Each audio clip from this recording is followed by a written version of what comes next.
Hi, everyone. Good afternoon.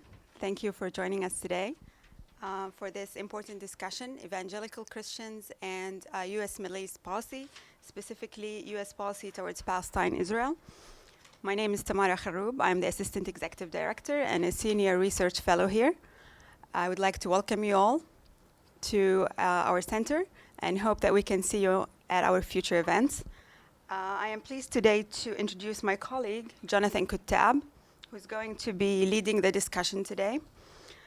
Jonathan is a non-resident senior fellow at Arab Center, Washington, D.C. He's a Palestinian human rights lawyer and a peace activist. He's the co-founder of the human rights organization Al-Haq, the Mandela Institute for Political Prisoners, and the Palestinian Center for the Study of Nonviolence. He is also a board member of the Sabeel Ecumenical Liberation Theology Center in Jerusalem. I will hand it over to Jonathan, who is going to lead the discussion for today. I would like to mention that Jim Wallis is on the way, so we're going to start with the first two speakers while he gets here. So don't get alarmed.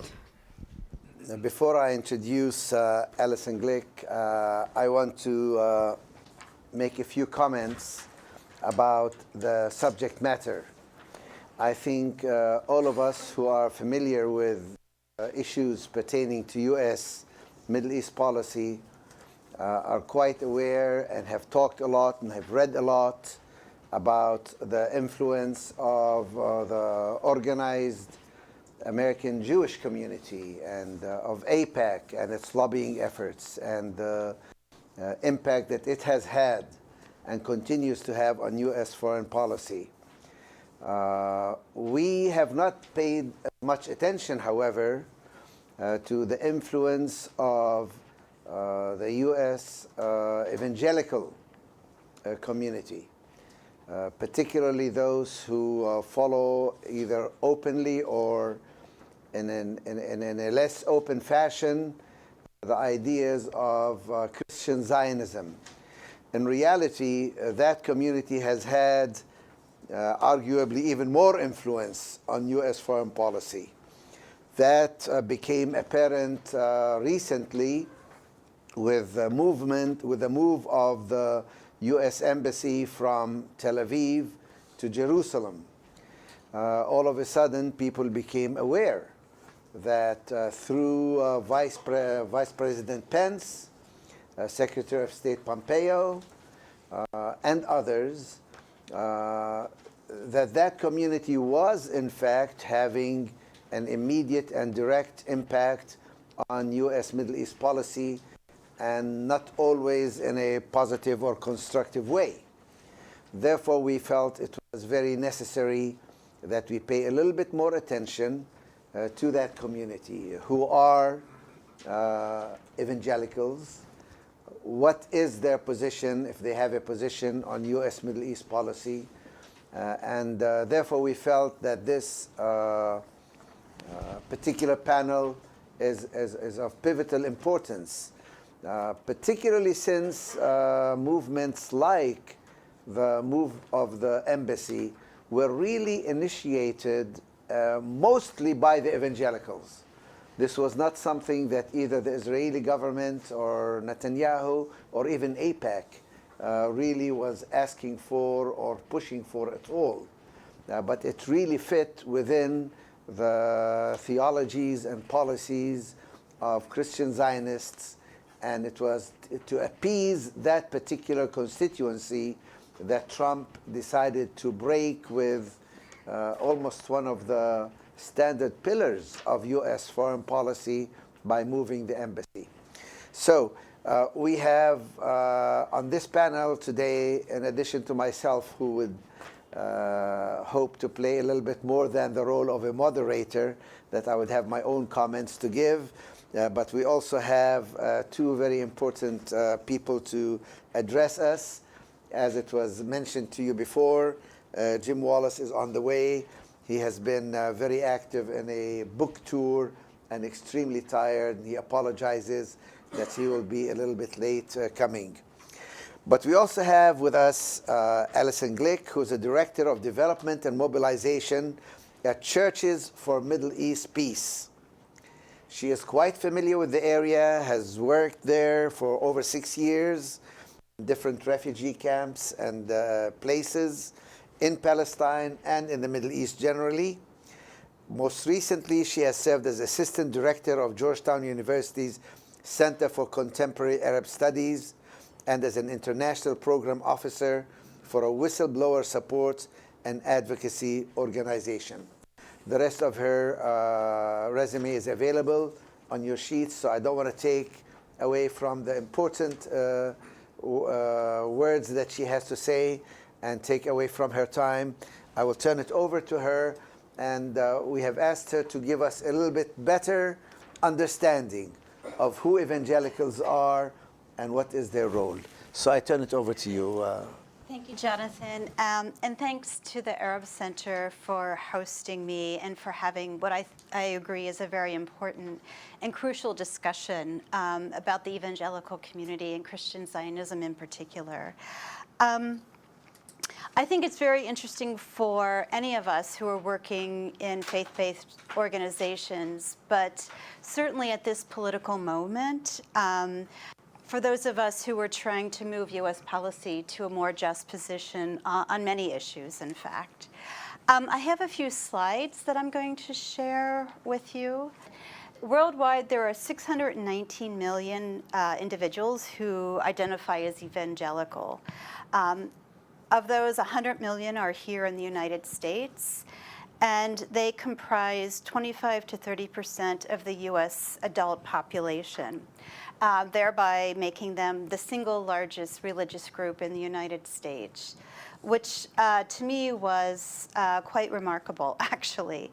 Clearly, they're a religious group of formidable size, and as many of you, I'm sure, know, they've organized themselves as a formidable political power as well that skews largely conservative. For example, you may have heard that 81% of white evangelicals voted for Trump in the last presidential election, just to give you an idea of what I mean by that. Then I now would like to take a few minutes to discuss some of the changes that are occurring in this community, because this is really what I find to be the most fascinating and perhaps significant point to discuss. Evangelicalism, broadly defined, is trans-denominational as a movement. It started, I believe, within the Protestant church, but it has crossed into other denominations and is also there are independent evangelical movements that do not define themselves as aligning with a denomination.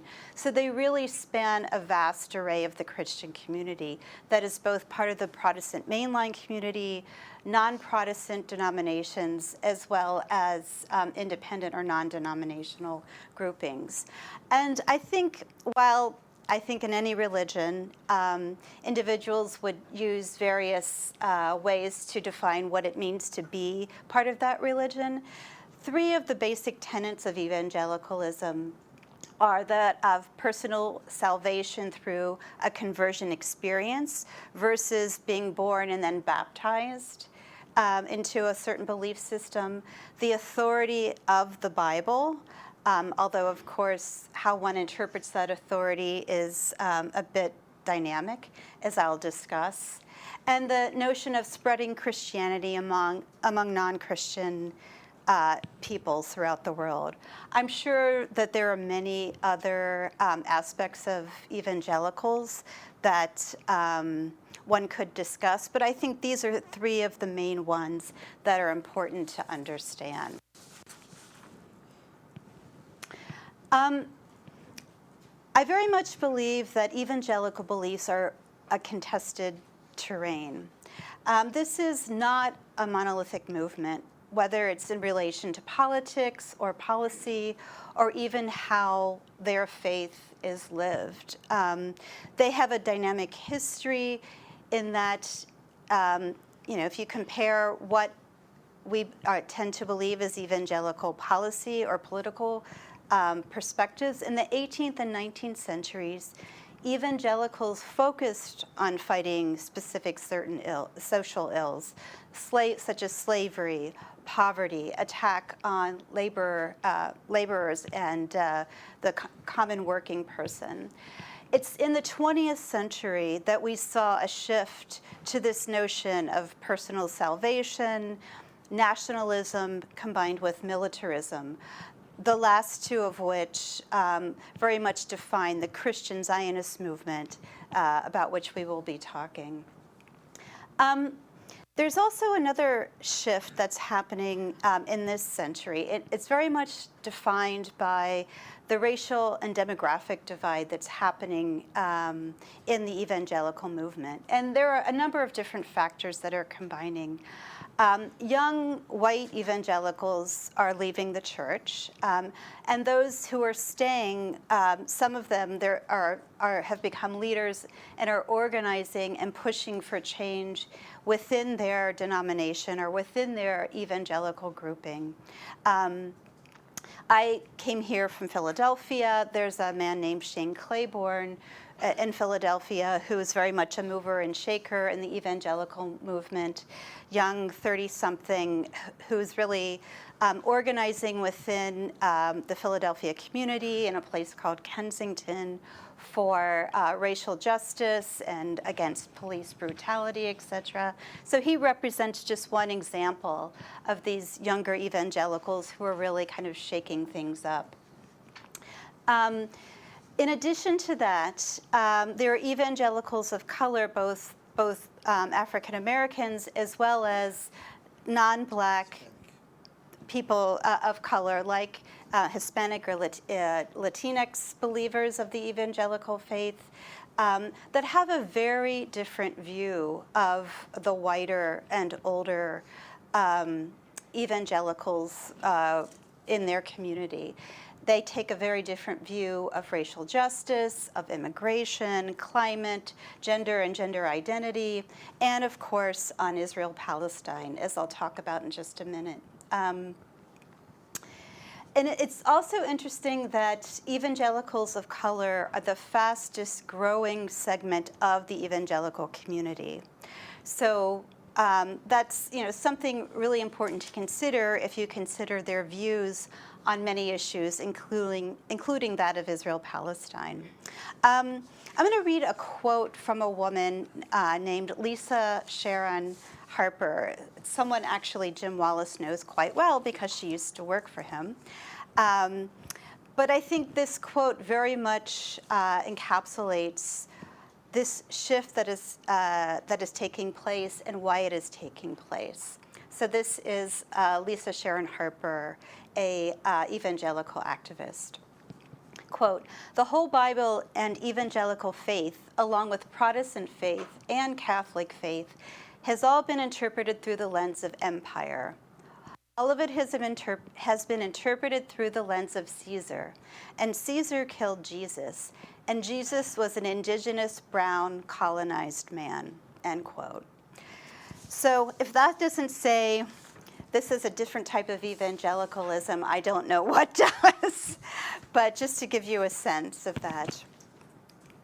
I now want to spend a few minutes just on some data that was conducted by Lifeway Research, which is a faith-based Christian organization that in 2017 took a poll of a few thousand evangelicals about their attitude toward Israel. And I think the numbers in this poll, and I would encourage you to look it up because I only have time to go through a few points. It's really fascinating when you parse the data along the lines that I was just talking about in terms of age demographics and race, because I think it's quite telling. So here you can see that about 3/4 of evangelicals 65 and older say they support the existence, security, and prosperity of Israel. That number drops to 58% among younger evangelicals, that is those ages 18 to 34. So clearly there still is very strong support for Israel among evangelicals. But you start to see a shift among that younger demographic. Secondly, in answer to the question, do you have an overall positive perception of Israel? Fewer younger evangelicals, about 58%, had an overall positive perception than older evangelicals, 76% of whom said they did have a positive perception of Israel. Among older evangelicals, 9% see the rebirth of Israel, that is, the ingathering of the Jews, so-called, and the birth of the modern state of Israel in 1947-48. 9% of older evangelicals see that as resulting in an injustice for Palestinians, while 62% disagreed in that older demographic, and 28% were not certain. Younger evangelicals, however, are more likely to see that rebirth of Israel, or the founding of the State of Israel, as an injustice to Palestinians. And only 34% disagreed. Interestingly, and I think this is very crucial, 47% are not sure. So if you look at that almost 20% who think of this historical phenomenon as resulting in an injustice to Palestinians, and combine that with 47% who are not sure, that's really important, because that means that there's a movable mass of evangelicals, young evangelicals, if they are engaged with and organized, I would say, will have a different perspective in this very important, very large, and very formidable Christian community. Finally, older evangelicals, according to this survey, about 49% of them are more likely to disagree that Israel has been unfair to Palestinians. While, again, young evangelicals, about 32%, are less likely to disagree. So I think, again, those of us who are interested in moving U.S. policy to a more just stance, especially on Israel-Palestine, ignores at our peril this group of Christians. I think it's easy for some of us to kind of dismiss, Christians United for Israel, for example, who number their membership at 5 million, by the way, to Jonathan's earlier point, while AIPAC only claims 100,000 as members. We ignore at our peril this young demographic and racial shift. If you're interested in seeing a different type of evangelical community emerge in this country, and a different type of evangelical voice speaking to foreign policy as well as other policy issues that they are interested in and involved with. Now that Jim is with us, I'll stop there, and I'll be happy to answer any questions at the end. Okay, thank you very much. I want to give Jim a few more minutes to catch his breath, and I'll give a few comments of my own, of a general nature about Christian evangelicals. And disclosure, I grew up in an evangelical home myself, and am very acquainted and familiar with evangelical Christians. And one of the reasons it is difficult to define exactly who is an evangelical, other than by self-identification, is that the elements that lead to one to be or to claim to be evangelical are shared by all Christians. Evangelicals tend to take the Bible seriously, some of them very literally, but then all Christians take the Bible seriously. Evangelicals believe in certain orthodoxies, including Christ's salvation given to all mankind, but Christians all believe in that. So in a sense, almost every Christian is to some degree evangelical. I think that what is special about evangelicals and what distinguishes them from others, in addition to taking the Bible very almost literally, if not actually literally, is the absence of a church hierarchical order. It is not an accident that evangelical movement spread around the same time that the printing press and the translation of the Bible into vernacular languages in Europe started, which meant that every Christian believer could read the Bible, communicate directly with God, and seek inspiration for his faith and politics, which meant that they did not follow the dictates or the authority of the church hierarchy. And now, among other things, this led to a tremendous fragmentation of many, many different denominations, many, many different churches with differing views. So that, as Ms. Glick was saying, there is a great variety of views among those who self-describe themselves as evangelicals. There are, of course, clear trends, as she has indicated, but there's also a great variety. I think for our purposes, what is important is that a movement called Christian Zionism, which is, again, a varied theology. There are, just like in Zionism itself, so in Christian Zionism, there is a great variety of views, some of which are really, really out there in terms of believing that not only what is happening in the Middle East today is fulfillment of prophecy, but that it's the duty of Christians to participate in speeding up that process, going to the extreme of participating in destroying and rebuilding a new temple to speed up the second coming. This is on the very extreme end. To those who just feel a general sense of affinity, support for that God blesses you if you support and bless the state of Israel and its policies. Because if you take the Bible literally, and if you are not willing to follow proper methodology and systematic theology, you can easily fall prey to somebody who cherry picks a few verses here and there and says, this is what the Bible says, this is where you need to be, and this is what you need to believe. So the political movement of Christian Zionism, as well as secular Zionism, has taken advantage of that, and in the absence of countervailing forces, has claimed to speak for evangelicals.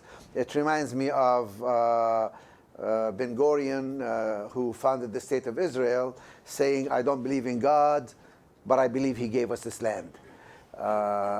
So there are many Zionists who like the political implication of the Christian Zionist movement, who don't necessarily follow their theology or their belief system, but who are very glad to utilize that belief system in support of a number of specific political aims, including support, military, diplomatic, economic, for the State of Israel, a reluctance to accept international law or human rights restrictions on the State of Israel, and also an ambivalence, almost a negative attitude towards any peace process, since they don't believe peace is possible.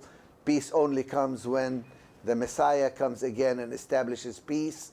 So any movement towards peace, especially if it includes restrictions on the State of Israel or territorial compromise, is running against God's desire and God's will. So this type of theological underpinning for the Christian Zionist movement has in fact been a very negative element in the process. As long as evangelicals stayed largely out of the political process, that wasn't too problematic. they can be claimed upon and they can be drawn into the process to generally support the agenda of the State of Israel and the Zionist movement. But when they start participating themselves in the process, as we see now under the Trump administration, it can become a very dangerous and negative phenomena that requires our careful attention and understanding. So with that introduction, given the great variety of views within the evangelical movement, I would like to invite Jim to give us some of his comments, particularly in light of what Ms. Glick said about the existence of a whole movement among evangelicals to present a different and a more nuanced view by evangelicals towards issues like race, like militarism, like gender and gender equality, but also towards the Israeli-Palestinian situation and the issues of justice. So with this, Jim, I turn it over to you. First, a very sincere apology for a crazy time. Book tours are crazy times, but I never will not do what Jonathan asked me to do. So I am blessed to be here, and I'm sorry for being late. I too was raised in an evangelical home and environment, but I don't think the evangelicals I was raised with, as you said, take the Bible seriously. That's not true. They said that was true, but it wasn't true. So when I, as a 15-year-old kid, said something is really big and really wrong here in my hometown of Detroit, in our church and our city and our country, they didn't see it. And they wouldn't talk about it in my white church, white school, white neighborhood. They were wrong, on the wrong side of the gospel completely. And we just had an election in 2016 and a phone call with evangelicals afterwards. I had lots of white evangelicals saying to me, saying in the phone call, we didn't vote for him because of his racial bigotry, but for other moral issues. And then a black evangelical woman said, I guess racial bigotry isn't a deal breaker for you. And it wasn't. It is a deal breaker for the gospel. So it's not true that evangelicals take the Bible seriously. So after this election in 2016, I was getting legions of phone calls, legions, because people thought, you know, since you're such a veteran activist, you'll know what to do. And I didn't know what to do. Black pastors calling and saying, I'm worried about my youth group for racialized policing now that Trump has won. More than ever before, I'm worried about my youth group being racially policed. Immigrant families called and said, I'm not sure we'll be together at night for dinner. Jesus said, I was a stranger, and the word in the Greek means immigrant. That's what it means. And you welcome me. I'm not sure we'll be together at dinner because of what will happen now with ICE. And Muslims are calling, saying, I don't know if we belong in America anymore. Georgetown, where I teach, the president called Jack DeJoy and said, my students can't get back to class because of Muslim bans. So a text rose up around the country.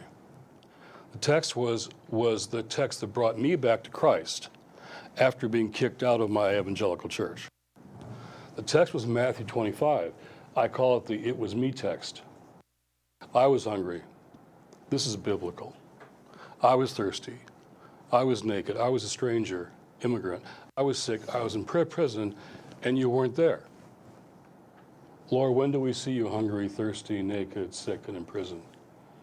Well, you know, I had a job. We had 2 jobs in our family. We couldn't support we couldn't feed our kids. So full-time jobs, but couldn't support kids. So we needed food stamps, and they took them away. I was thirsty. I lived in Flint. I was a black family. Our water was full of lead. We couldn't drink it. I was naked, stripped away. In Guatemala, we couldn't grow food because of climate change in the ground. And then the cartels, and they wanted to make my son a soldier and rape my daughter. So I picked up everything I had. I came to America to get asylum, and they took my kids away and put them in cages. That was me. Where were the evangelicals? I was sick, couldn't get health care. I was in prison. Black and white drug use is exactly the same. Incarceration is 5 to 1, black and brown. I was racially incarcerated. It was me. Where are the evangelicals? No, it's not Bible. It's political.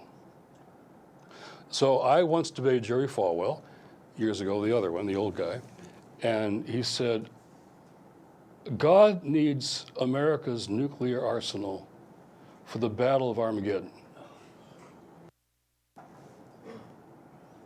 That's what he believed. Is that biblical? No. Way back when I was a young evangelical, Tom was a young evangelical back then too. You were too. We did the Chicago Declaration of Evangelical Social Concern as young evangelicals. All it did was to say, well, when I came back, they wouldn't answer my questions in Detroit, so I went into the city to find answers. I tell young people, like I did Princeton yesterday, trust your questions and follow them. I trusted my questions, followed them into the city of Detroit, met the black church, who took in a young white kid with obvious questions and answered them. And I came back from the city, and my elder in the Plymouth Brethren Church took me aside and said, son, you got to understand, Christianity has nothing to do with racism. That's political. Our faith is personal. That's the night that I left, in my head and my heart. Because this thing that's ripping me apart as a 15-year-old kid has nothing to do with my faith. So I said, no, me neither. I don't want anything to do with my faith either, if that's what it is. And I found my home in the movements of my time, secular, in college. And then I found Matthew 25 because Ho Chi Minh, Karl Marx, and Che Guevara weren't satisfying me. So I went back to this Jesus. I've been kicked out of the church, but I never got shit of Jesus. And he said, as you treat the most marginal, that's how you treat me. I'll know how much you love me by how you treat them. I never did anything that radical anywhere else, so I signed up. That text brought me back to Christ. So this text came up after the election. Again, organized all over the country. So we put together a Matthew 25 campaign focused on protecting people of color from racialized policing, immigrants from deportation, and Muslims from being attacked. Those 3 populations were where we started. So this book that I've been on tour for is called Christ in Crisis: Why We Need to Reclaim Jesus. This isn't about left and right. This is about whether Christians believe in Jesus or not. Now, I'll be very blunt here, because when you're tired and on the road, you get blunt. So this nation, we're being led into an American brand, hear me clearly, an American brand of fascism. An American brand. This isn't liberal conservative. I know and love Republicans. This isn't Republican or Democrat. It's not left or right. An American brand of fascism. And most white Christians are supporting it. Not evangelicals, white mainline, white Catholic, because they're white people. It's not because they're Christians. When the operative word in white Christian isn't Christian, but white, we have a problem. So I'll just say white nationalism is not just racist, it's antichrist. To put immigrant kids, to dehumanize immigrants isn't just lack of compassion, it's antichrist. I'm being biblical here. To demean, assault women is not just sexist, it's antichrist. So reclaiming Jesus is what's necessary in this moment. So, and a lot of the politics that you and I know about Israel and the rest, it's politics. It's a theology that says American nuclear weapons are needed for the Battle of Armageddon. My father and the Plymouth Brethren elder, he knew the dispensational stuff backwards and forwards. He taught it every single year, Darby, all that. And then he realized how wrong he was. He was embarrassed. Time magazine called me in to help explain dispensational theology so they could understand what Ronald Reagan was doing, using these people for his benefit. This is the use of politics. So when we were young evangelicals, we did this declaration, and all it said was, our faith is personal and social. That's all it said. It's personal and social. And Carl Henry signed it. Vernon Ground signed it. The Evangelicals signed it. We all signed it. Until 1980, when there wasn't a different theological opinion, Richard Viguerie, Paul Weyrich, and Terry Dolan, and Richard Viguerie's told me this. They went to Falwell and Robertson and said, give us your lists and we'll make you household words. Republican operatives politically focused on winning over evangelicals to be a power bloc in the Republican Party. It wasn't a theological conference. It wasn't a difference in gospel. It was a political operative move to create a religious right. Viguerie is a Catholic. He's against the death penalty. We're allies on that. He's my friend. He told me all this. So it was a political takeover of the evangelical world by political operatives. Now, that wouldn't happen on the Democratic side, because on the Democratic side, they're controlled by people who don't like faith or religion. It's true. The base of the Democratic Party is African American women, the most religious population in the country. And Democrats are reluctant to talk about religion. So one group says they own it, the other one doesn't want to talk about it, so we have a big problem. So there are a lot of us who are Christians who are neither right nor left, who are politically homeless, and who talk about what does it mean to follow Jesus right now in a crisis where I think, and I'll end with this, I think what's being, this is a test of our democracy. If Donald Trump wins again, I don't think our institutions are resilient enough to hold on to democracy. It's also a test of faith, because if we lose a whole generation of young people to faith because of what just happened, that breaks my heart. So I'm meeting those young people all over the country, and they're loving a conversation about Jesus. And even rabbis and imams come, and they like it when Christians talk about Jesus. They feel safer when they talk about all this other stuff. So I think we're in a big crisis, and it's political, and it's money, and it's I could go into it, it's who's paying who. Who's paying who, literally, for politics. So I want to talk about what the Bible does say. Did Jesus say this? Did he mean it? What does that mean? You know? And so some things are just gospel that my Plymouth Brethren Church didn't understand. Bless their hearts, my parents listened to their kids. I hope I listened to my kids the way they did theirs. And my parents, because they really were evangelical, they found Jesus again. And they found him in the poor, in the homeless, and those who are left out, left behind. That was very powerful, Jim, but I'm not going to let you off the hook. Get into U.S. Middle East policy and tell us something about Palestinians, about justice, about the influence or the direction of influencing U.S. Middle East policy.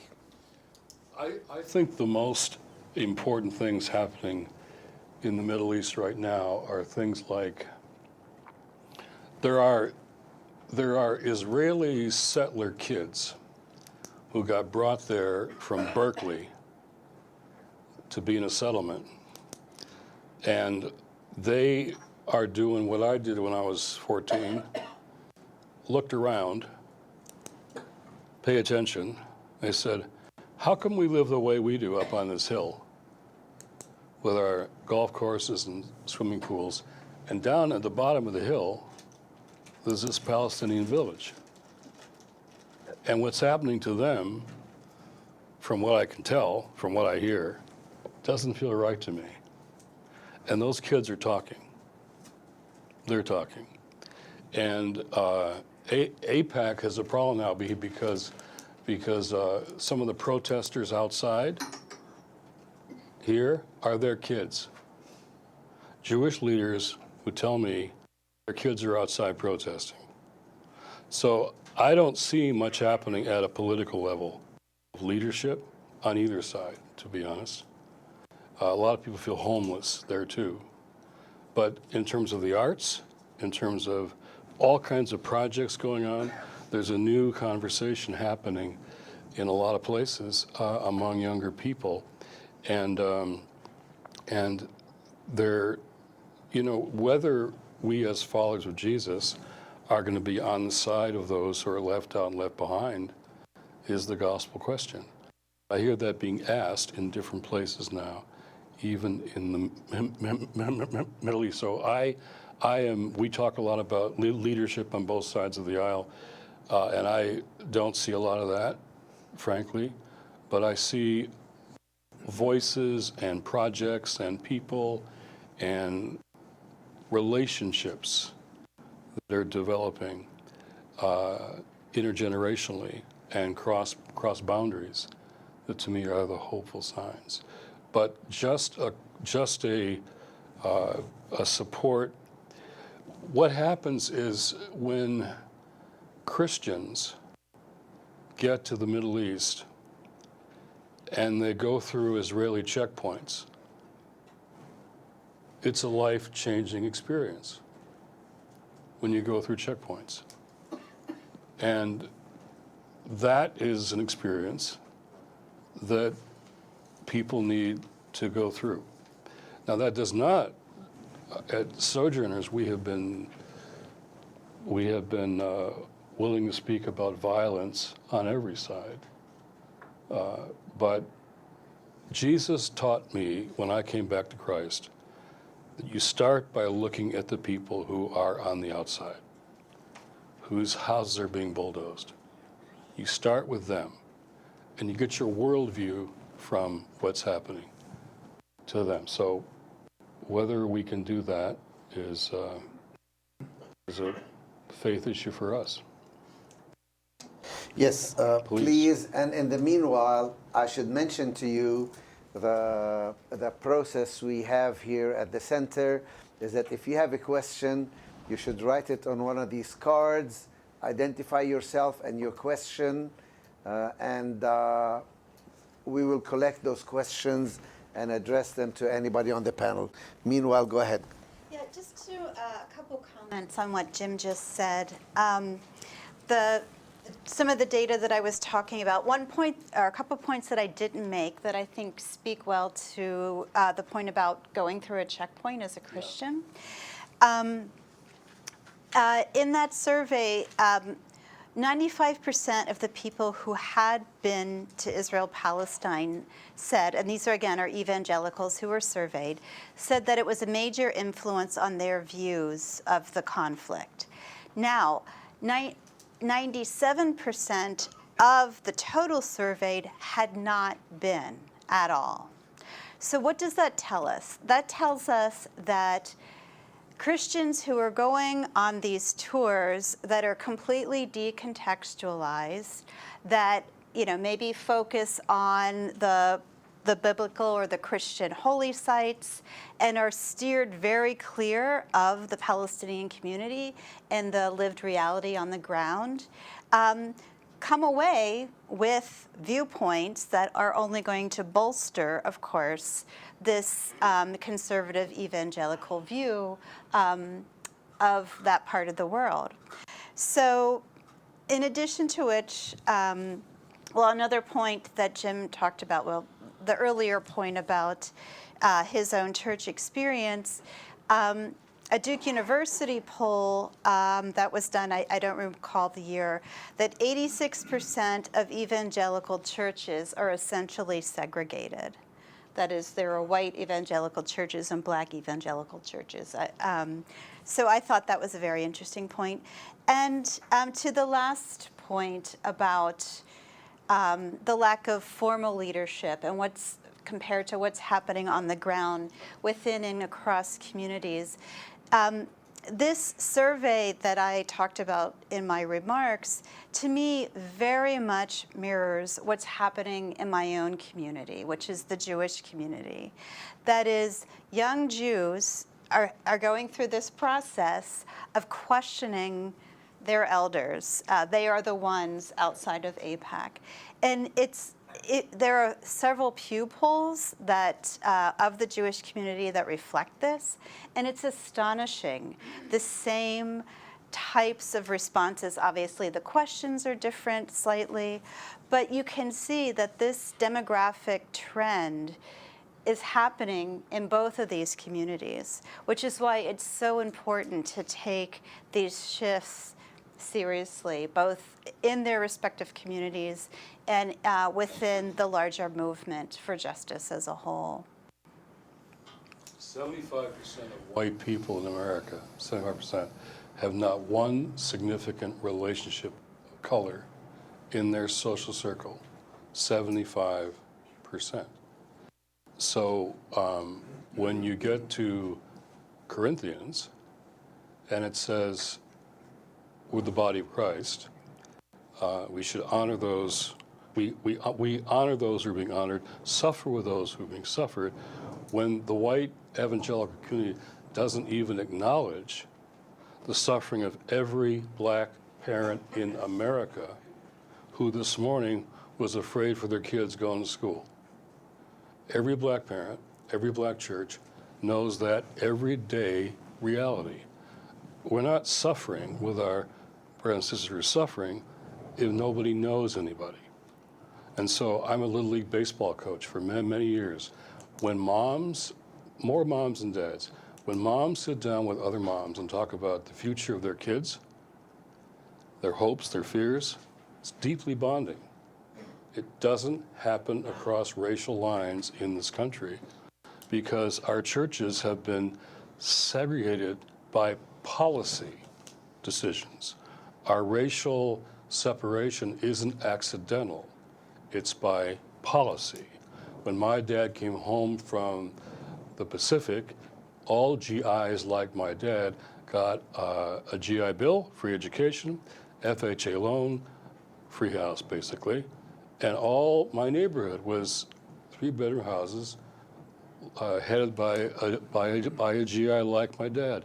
No black sailors on my dad's ship got a GI Bill or an FHA loan, period. We are separated by policy, and so we don't know each other. So even in the churches, we don't know each other. And so this is these are theological issues. And we turn them into political views. Political views, when our sociology, excuse the word, but trumps our theology, we have a problem. And that's really what's going on here. Okay, do we have any questions here before? Yeah, just pass it. Just pass them down or somebody's going to collect them.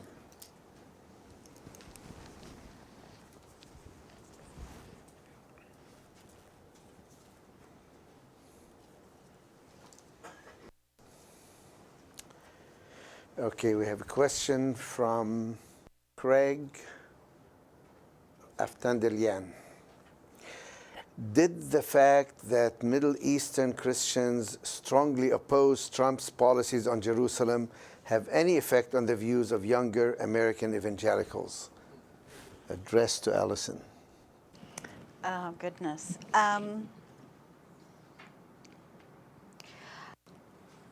I don't know the answer to that question, quite honestly. What I would say, though, is that a lot of evangelicals don't even understand that there are Palestinians who are Christian. So, honestly, many evangelical Christians, and I would say even non-evangelical Christians, but do not understand that there are Palestinian Christians. They think that all Palestinians are Muslim, therefore equals danger, equals, they get what they deserve kind of thing, or they deserve what they get, I should say. So younger, I don't know, maybe there's a difference there at a higher level of understanding. But many evangelicals, I would say perhaps the vast majority, do not even understand that there's a Christian community in the land.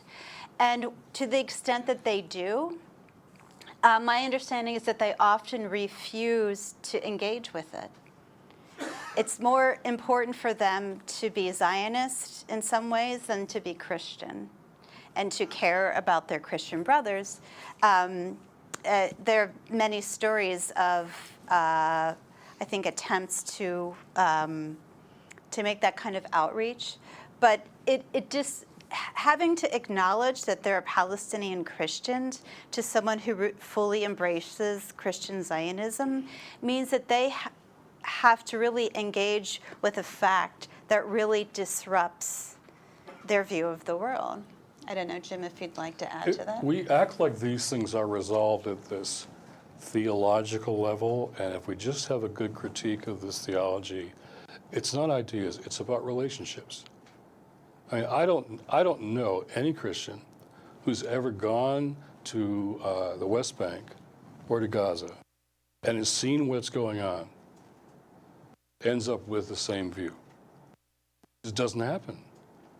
When you're in a parent's bedroom with the parents and the two kids, and you're looking at the kid's bedroom that just got bombed the night before, and the only reason the kids are alive is that they ran in their parents' bedroom, that changes your worldview. So worldview is, so much of everything. And our Christian theology is incarnational. It's contextual. It's what happens in real people's lives on the ground is what's important. So the Jesus that I came back to after being kicked out of my church was the one who says, you're always going to learn the most about me from the people on the edges. That's good theology. And so that means what happens in those buildings and checkpoints is foundational to our worldview. And by the way, many Christians whom I know, Palestinian Christians, when they've encountered other Christians from outside, they've been asked, oh, when did you convert? Honestly. Pentecost. Yeah. Okay. Tom Getman, tour guide, former NGO executive in West Bank, Gaza. He says that 1,400, or is it 4,000? No, 1,400 out of 4,000. 1,400 out of 4,000 people at the J Street conference 2 weeks ago were university students. They stood cheering when Senator Sanders said that the existential threat is not Iran but the occupation. Israel needs to be told to account for the U.S. for U.S. aid. The question is, will Christian senators begin to follow Jesus like Bernie is? I'll let you take that. That's for you, Jim. Well, I don't need both hands to name the members of Congress or senators I know on either side of the aisle that would say or do the right thing if they knew it would cost them the next election. You work for one of them, Mark Hatfield, but I really don't even need both hands. So that's not where, there won't be many profiles in courage during this political crisis from the Hill. They'll be from other sectors, both center-right and center-left, who can get over their binary politics and talk about what's best for the common good, for democracy, for the country. That's where I'm looking for profiles in courage, and there'll be religious and non-religious, but that's where we're at. But this whole thing about you don't look to leadership on the Hill. You look to how to move people on the Hill by changing culture and grassroots movements on the outside. Questions are coming thick and heavy. There's a question for Mr. Wallace. Is it possible, from Richard Kaufman, is it possible that an American politician can effect a change to American support for Israel in every circumstance, particularly regarding Palestine? Well, I think Sort of same question. I think there is this wall right now that is if you don't support aid for Israel, or you're critical of the occupation or whatever, then you will not succeed as a politician. So there's a wall. There's also a wall that evangelicals are all for whoever the Republican is. But there are cracks in walls. Social movements change when there are cracks in walls. So there are people have different views. Their own kids have different views. Their staff people have different views. And eventually, some of them are going to come out and say they have a different view. White evangelical Republican women are shifting on politics. They're driving in the Texas megachurches with Beto bumper stickers on their Lexus cars, making their husbands and their pastors mad. And they say, but we care about life at the border as well as life in the womb. Young white evangelicals are breaking from their parents on climate issues and LGBTQ issues. They're breaking. There's cracks in the walls. So what I'm really interested in seeing is where are the cracks in the wall in Washington on just the idea of treating Palestinians as human beings.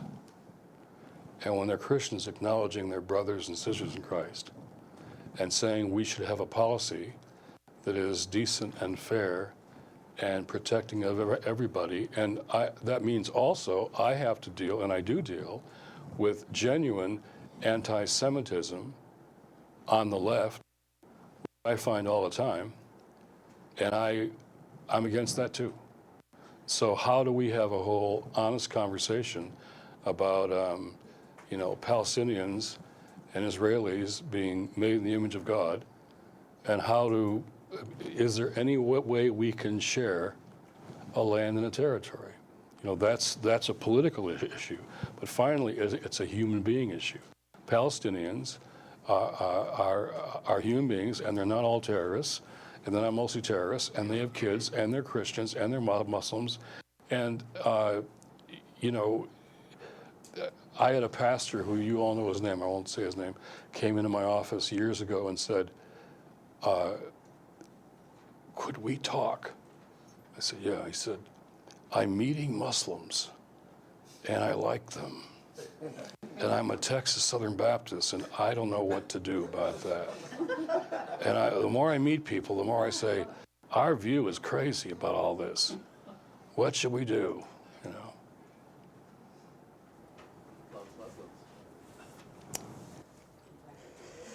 Yeah, I want to throw in a question of my own here on the issue of anti-Semitism. I think it's very important because that has also been used to stifle conversation. after you go through the Herculean task of introducing some facts into the situation, and you bring up some issues which they are forced to face, and you start talking, what do we do about it? Then they jump up and say, you're being anti-Semitic. And how do you deal with that when you're already going uphill to try and get them to acknowledge just the humanity of Palestinians, and when you've almost reached that point, then they throw, this is anti-Semitism. It's a veto. It's a veto that can't be accepted. I'm sorry, these facts, these things happened, this is what's going on. You can't veto that conversation by accusing me of being anti-Semitic. So that happens all the time. But that's the honest conversation that we have to have. People's humanity is important to us or it's not. And the defense of policies that are contrary to human rights can't be defended by using that. It happens all the time, which you say happens all the time. But we can't accept that either. But we also can't accept there is genuine anti-Semitism on the left, and those of us who talk to those people have to take that on too. But it can't be used to block.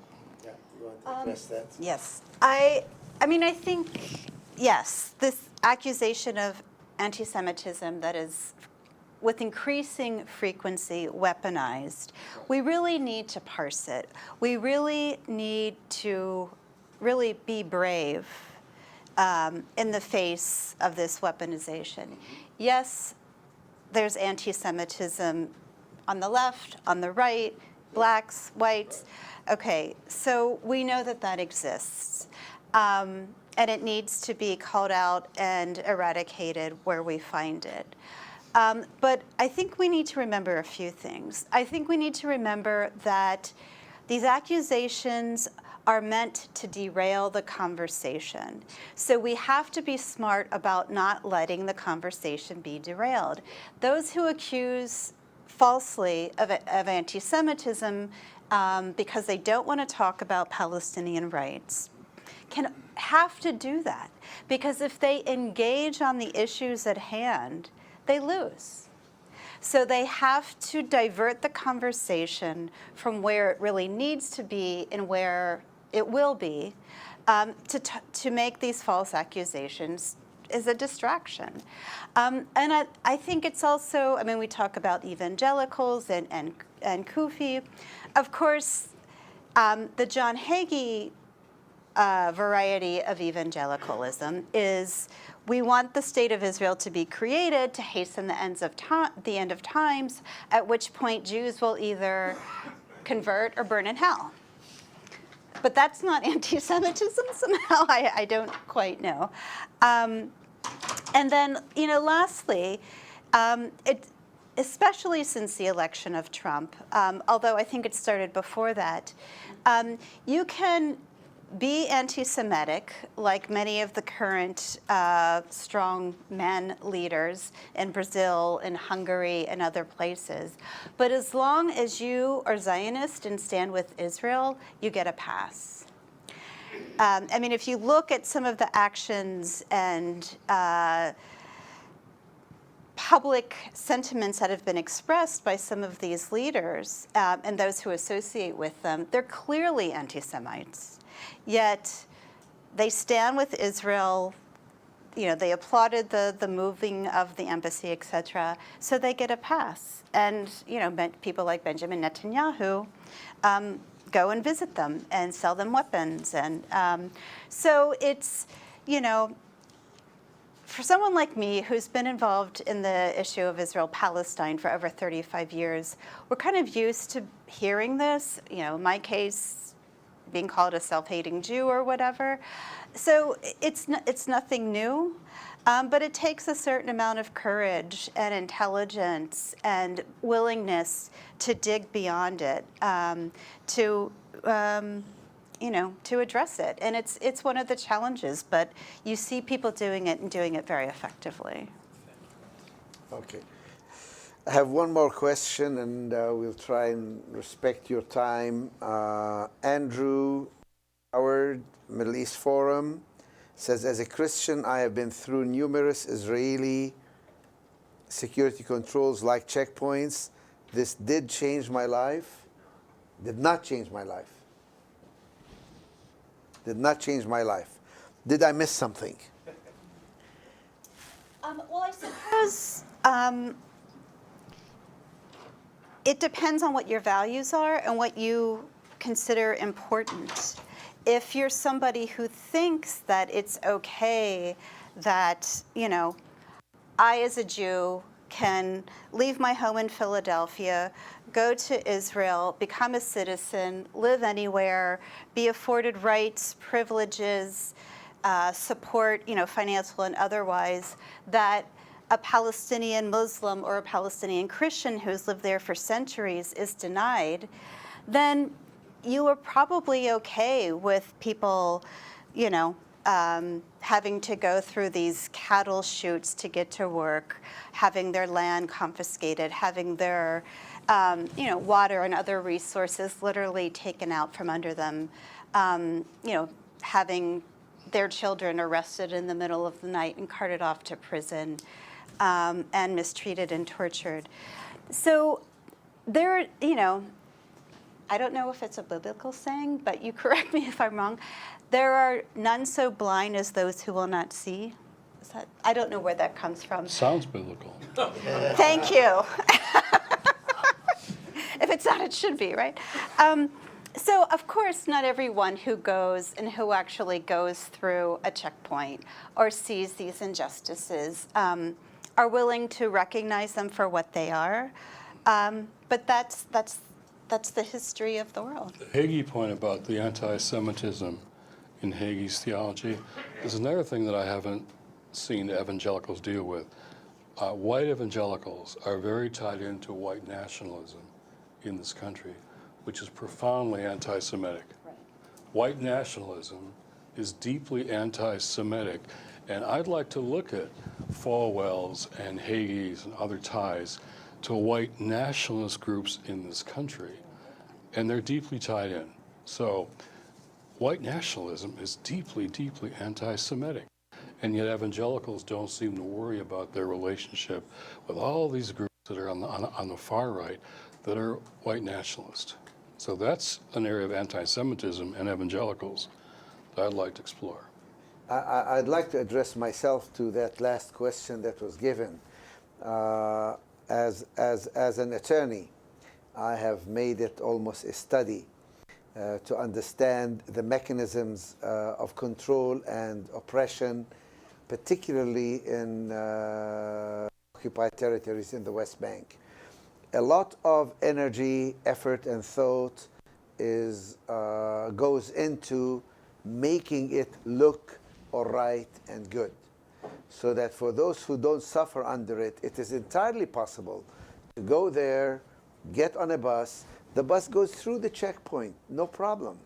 You don't even have to get out of the bus when you go through the checkpoints. Or around it. You also have a privileged status that you can avoid to see the actual suffering that's taking place. And the suffering operates on a number of levels. A lot of it is purely legal and legalistic. Just recently, just 2 days ago, a new booklet was issued of the most recent military orders. It's booklet 251. In it, there were a number of things that caught my fancy.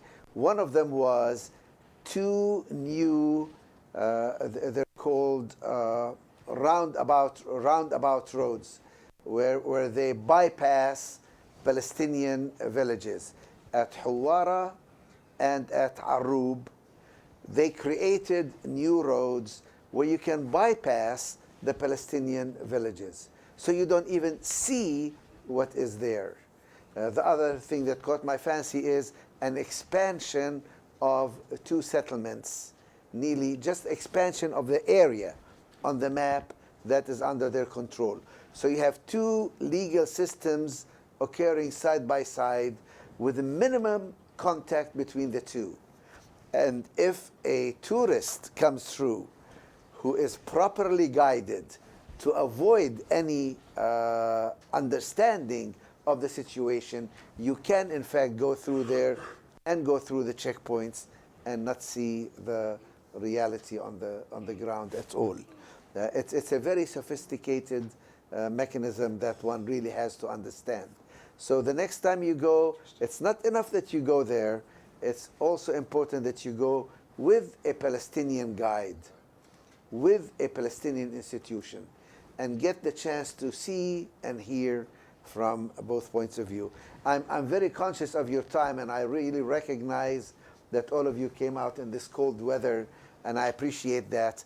And I want to give each of us on the panel, myself included, about 2 or 3 minutes to have a final word, if you want, to summarize what you want, and I'll start with you.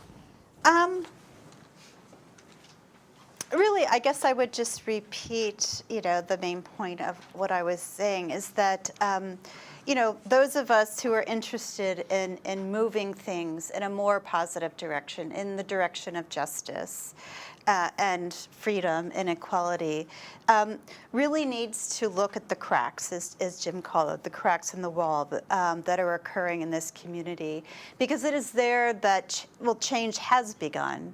And it is there that change will continue to grow and move towards justice, just as it has done in other communities. Please don't view this. I think it's easy for a lot of us to kind of write off the evangelical community and say, oh, it's just a bunch of crazy people, and they're just. That's a mistake. That's a strategic mistake. And we need to be conscious of where we can reach out and form, coalitions and strategize. Because, we live not only on this issue of Israel-Palestine, but as Jim alluded to, and as I'm sure is on all of our minds right now, we live in a time in this country and in the world that it's scary and it's dangerous, but it doesn't have to be that way. And we need to be that force of change. That's all I would say. Jim? I don't know, I don't assume any of your religious backgrounds, affiliations, religion or not, or whatever, so this may not be relevant, but I still call myself an evangelical. It's harder and harder to do that, and many of my dear friends no longer do. They're evangelical in their history. The new phrase is evangelically adjacent. That's interesting. They're adjacent. Why do I do that? Because I still define the word the way Jesus did in his opening statement, his first gig, his Nazareth manifesto, where he laid out his calling, and he quoted Isaiah, and he said, "The Spirit of the Lord is upon me because he has anointed me to bring good news to the poor." And the word there is evangel, good news, is evangel, which means whatever else the gospel is, so whatever it cures your addictions or saves your marriage or turns your life around, all well and good. But if our gospel isn't good news to the poor, it isn't the gospel of Jesus. It's something else. It's something else. So I think you all, I care about this issue. You all, this is the hardest issue in American politics, is this issue. Supporting the humanity of Palestinians in this country, having a just Middle East, we're up against enormous odds. And this is one of the toughest. I so admire you and your work in all this, and you, my friend, for a long time. This is one of the hardest challenges. And yet, evangelical means you're on the side of good news for the people who are marginalized. And that's worth hanging on to it, just for the, and then calling the evangelicals, okay, be evangelical. Not being evangelical. Evangelical means you want to bring good news to those who are most marginalized. It's all in the text. So if we do that, then you don't just go on a tour of the Middle East and drive into Bethlehem for some shopping and go, and it looks all great to me. That's not being evangelical. You've got to listen to what from the marginal, what their experience is. Jesus saying, pay attention to that. If you love me, pay attention to them. Thank you.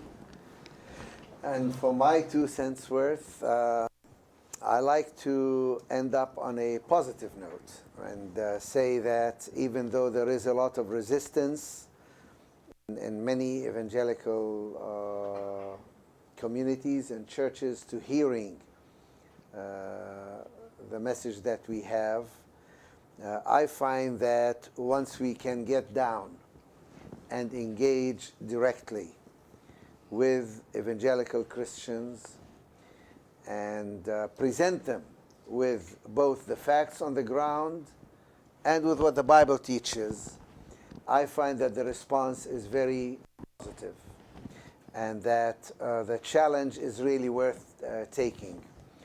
That most evangelicals who take Christian Zionist positions do so out of ignorance of either the facts or the scripture. And that I think we do well to engage directly with evangelicals wherever we can, respectfully, and out of genuine concern, and also out of genuine respect for where they're coming from. And I think we will achieve very good results. Together with another evangelical, I have been going around visiting a number of evangelical churches, seminaries, universities and colleges. And again, I come across this phenomena. First, a lot of resistance. We don't want to hear you at all. It's difficult to get an engagement, but once you do, and you speak the language of the scriptures, you point out to them what the Bible actually teaches, and you inform them about the realities on the ground, I find that it's very transformative for many of them. So I want to thank you all for listening and being here with us. And if you have a few more minutes to continue to engage, you're welcome. Something that proves that, which is you. I don't know how many people have told me, well, I went to the Middle East and I met this guy named Jonathan Kuttab. And he just started talking, it's relationship. It's facts, theology, and relationship. And anybody who ever talks to you, I mean, I've heard legions of people say that. Now you're going around. So thank you for the relationship. Both of you are doing this. Relationships with people. Because if they hear and they see, that changes minds and hearts and theology. So you're both an example of what's a positive note. So I want to give you some thanks for all this. Thank you.